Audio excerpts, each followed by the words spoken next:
mga bunga ng aking ampalaya na hindi ko kusang tinanim.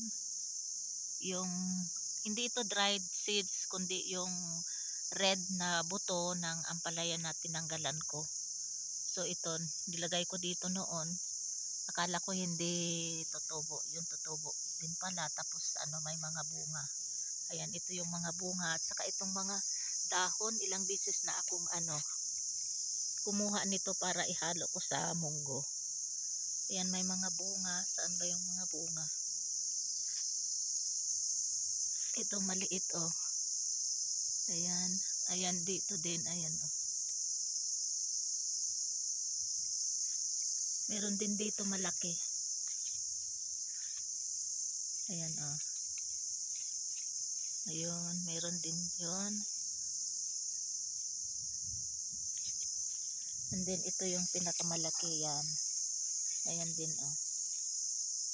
Saan pa ba? Ayun, meron pa doon sa baba oh. Itong kamatis pala ay ilang beses ko na din ito kinunan, kaya kunin ko itong tatlo.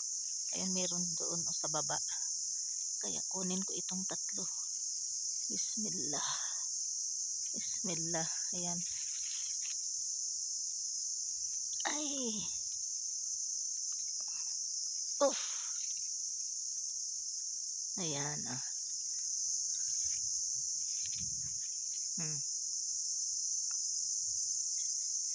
Meron din dito, hindi ko din ito kusa na tinanim itong kamatis. Yung mga buto, hinagis ko lang dito kaya tumubo. Ayan, ito din oh. May bunga. Ayan. Ito, tingnan nyo ito oh. Nasa ilalim ng yung simento. Ayan oh, yung puno niya.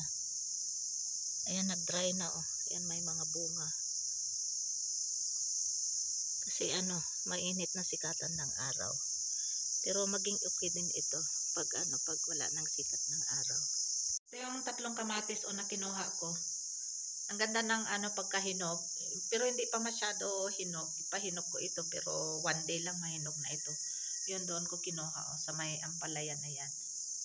Ayan. Ito yung nabibili sa sa market. Ang mahal nga ng kilo ng kamatis na ganito 180 rupees yata. So kung sa Pilipinas ang 1 kilo yata ay nasa nasa 15 or 18 pesos ang ang isang kilo.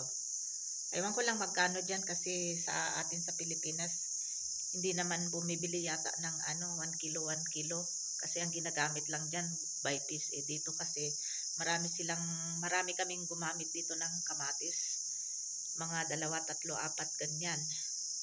So yung mga cherry tomatoes namin doon sa baba marami din bunga kaya hindi kami bumibili ng kamatis. Pag naubos na yon saka kami bibili. So ayan oh.